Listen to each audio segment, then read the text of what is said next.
តើការដាក់ពាក្យទៅលេងជាមួយនឹងទៅនៅប្រទេសបារាំងហ្នឹងមានភាពខុសគ្នាម៉េចបងប្អូនត្រូវរត់ឯកសារពីណាទៅណាមុនឯកសារចាំបាច់ត្រូវទាមទារហ្នឹងមានឯកសារអ្វីខ្លះដែលបងប្អូនត្រូវដឹងឥឡូវក្នុងថ្ងៃនេះខ្ញុំសូមបញ្យល់បងប្អូនងាយៗហើយខ្ញុំគិតថាវាខ្លីប៉ុន្តែមានអត្ថន័យគ្រប់គ្រាន់សម្រាប់បងប្អូនយកទៅអនុវត្តផ្ទាល់ដើម្បីបានមកលេងឬបានទៅនៅប្រទេសបារាំងនេះតតែម្ដងទី1បើសិនបងប្អូនចង់មកលេងប្រទេសបារាំងក៏ប៉ុន្តែក្នុងលក្ខខណ្ឌនោះបងប្អូនអត់មានបងប្អូនឬក៏សាច់ញាតិណាដែលគាត់រស់នៅប្រទេសនោះដើម្បីធានាបងប្អូនយកទៅទេអញ្ចឹងហើយវិធីងាយបំផុតគឺបងប្អូនអាចសន្សំលុយហើយបងប្អូនត្រូវតែរក្សាស្ថានភាពហិរញ្ញវត្ថុក៏ដូចជាតម្កល់សាច់ប្រាក់ឲ្យច្រើននៅក្នុងកងធនាគារតាមដែលបងប្អូនអាចធ្វើបាននៅពេលដែលបងប្អូនមានសមត្ថសាច់ប្រាក់គ្រប់គ្រាន់ហើយបងប្អូនអាចរកស្ថាប័នធួនណាដែលគេអាចរត់ឯកសារឲ្យបងប្អូនបានទៅលេងប្រទេសបារាំងក្នុងរយៈពេលប្រហែលថ្ងៃអញ្ចឹងទៅនោះបងប្អូននឹងអាចទៅលេងប្រទេសបារាំងបានហើយលក្ខខណ្ឌទី2ខ្ញុំនិយាយក្នុងកលៈទេសៈដែលបងប្អូនណាគាត់មិនចង់ចំណាយលុយទៅលេងប្រទេសបារាំងតាមរយៈការធ្វើធួទេសចរបងប្អូនអាចធ្វើតាមវិធីនេះបានវិធីទី2នេះបងប្អូនអាចទៅលេងស្រុកបារាំងបានលុះត្រាណាតែបងប្អូនមានបងប្អូនឬក៏សាច់ញាតិដែលរស់នៅក្នុងប្រទេសបារាំងស្រាប់ក្នុងនោះសាច់ញាតិបងប្អូនទាំងអស់គ្នាត្រូវតែមានលិខិតរស់នៅជាអចិន្ត្រៃយ៍នៅក្នុងប្រទេសបារាំងនេះទោះបីគាត់មានសញ្ជាតិឬក៏គ្មានសញ្ជាតិក៏ដោយឲ្យតែពួកគាត់មានកាន់កាតរស់នៅដែលគេហៅថាកាតសេយួរហើយនឹងមានក្រដាសស្នាមគ្រប់គ្រាន់តាមការស្នើសុំរបស់ស្ថាប័នរដ្ឋនៃប្រទេសបារាំងនេះគឺបងប្អូនអាចមកលេងស្រុកបារាំងបានហើយការធានាមកលេងនេះមានសុពលភាពវីសាខុសៗគ្នាបងប្អូនទាំងអស់គ្នាសុព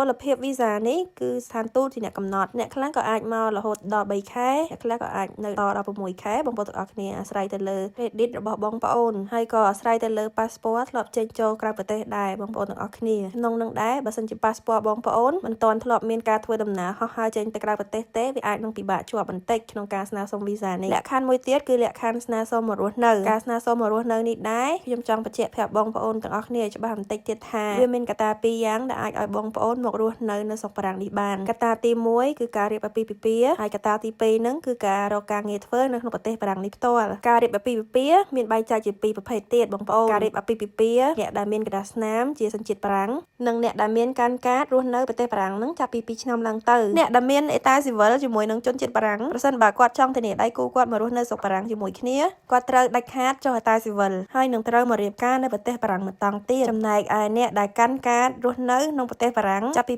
2ឆ្នាំឡើងទៅនោះប្រសិនបើគាត់ចង់ធានាដៃគូរបស់គាត់មករស់នៅស្រុកបារាំងនេះដែរគាត់ក៏ត្រូវតែចុះសំបុត្រអាពាហ៍ពិពាហ៍ដែរពីព្រោះថាសំបុត្រអាពាហ៍ពិពាហ៍នេះយើងត្រូវស្នើសុំទៅខាង Prefecture ក៏ដូចជា Mairie ខាងបារាំងនេះដើម្បីធានាយកដៃគូស្វាមីភរិយារបស់បងប្អូនទៅបាននោះដែរខ្ញុំចង់បញ្ជាក់បងប្អូនប្រាប់បន្តិចទៀតបើសិនជាបងប្អូនចង់ដឹងអំពីព័ត៌មានសម្រាប់ការរត់ឯកសារដើម្បីធានាដៃគូបងប្អូនមករស់នៅស្រុកបារាំងនេះបងប្អូនអាចឆែកមើលនៅក្នុងស៊ីតអ៊ីនធឺណិតបានហើយឯកសារឥឡូវនេះគេភាគច្រើ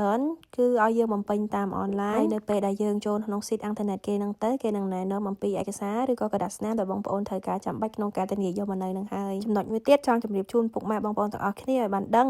ងបើសិនជាបងប្អូនគាត់ចង់មករកស៊ីឬក៏មកធ្វើការនៅស្រុកបារាំងនេះបងប្អូនអ្នកដែលចង់រកការងារធ្វើនៅប្រទេសបារាំងវាប្រហែលជាលំបាកបន្តិចហើយបងប្អូនទាំងអស់គ្នាព្រោះដោយសារតែការងារប្រទេសបារាំងយើងត្រូវការមានចំណេះហើយនឹងជំនាញហើយមួយវិញទៅទៀតនឹងភាសាក៏ជាចំណុចចម្បងដែរដែលបងប្អូនចាំបាច់ត្រូវតែចេះមកធ្វើការនៅស្រុកបារាំងនេះគឺមានជំនាញជាច្រើនដែលបងប្អូនអាចជ្រើសរើសបានក៏ប៉ុន្តែបើបងប្អូនគ្មានចំណេះជាមួយនឹងជំនាញទេតែបងប្អូនអាចទៅធ្វើអ្វីបានអញ្ចឹងហើយក្នុងនោះខ្ញុំចង់បង្ហាញគន្លឹះខ្លះៗដែលអាចឲ្យបងប្អូនរកការងារធ្វើបានបើសិនជាបងប្អូនមិនមានចំណេះជំនាញគ្រប់គ្រាន់ឡើយនៅតាមប្រទេសបារាំងគឺសម្បូរ restaurant ដែលជាហាងរបស់ជនជាតិអាស៊ីបានបង្កើតដូច្នេះហើយនៅតាមបណ្ដា restaurant នានាគេឧស្សាហ៍ជ្រើសរើសបុគ្គលិកហ្វឹកហាត់ការបងប្អូនទាំងអស់គ្នាអញ្ចឹងបងប្អូនអាចដាក់ពាក្យចូលទៅធ្វើការនៅក្នុងហាង restaurant នឹងបានទី1បើសិនបើជាតកែ restaurant របស់អ្នកទាំងអស់គ្នាចង់ដាក់ពាក្យចូលធ្វើការជាមួយនោះគាត់មានពេលវេលាគ្រប់គ្រាន់ក៏ដូចជាមានអធ្យាស្រ័យល្អនោះបងប្អូននឹងបានក្រដាសស្នាមស្របច្បាប់ហើយនឹងពេញលេញសម្រាប់ការបំពេញភារកិច្ចការងារនៅក្នុងប្រទេសបារាំងនេះក៏ប៉ុន្តែប្រសិនបើបងប្អូនបំពេញការងារនៅក្នុងប្រទេសបារាំងនេះដោយស៊ីប្រាក់ខែងងឹតបងប្អូនអាចនឹងមានភាពពិបាកក្នុងការបំពេញក្រដាសស្នាមដើម្បីស្នើសុំរស់នៅប្រទេសបារាំងនេះដោយស្របច្បាប់ណាស់ហើយចំណុចចុងក្រោយគេបង្អស់ហ្នឹងគឺបងប្អូនអាចមករកស៊ីនៅស្រុកបារាំងបានសម្រាប់ការស្នើសុំវីសាមករកស៊ីហើយនឹងរស់នៅប្រទេសបារាំងនេះបងប្អូនអាចដាក់ពាក្យមកបានតាមរយៈ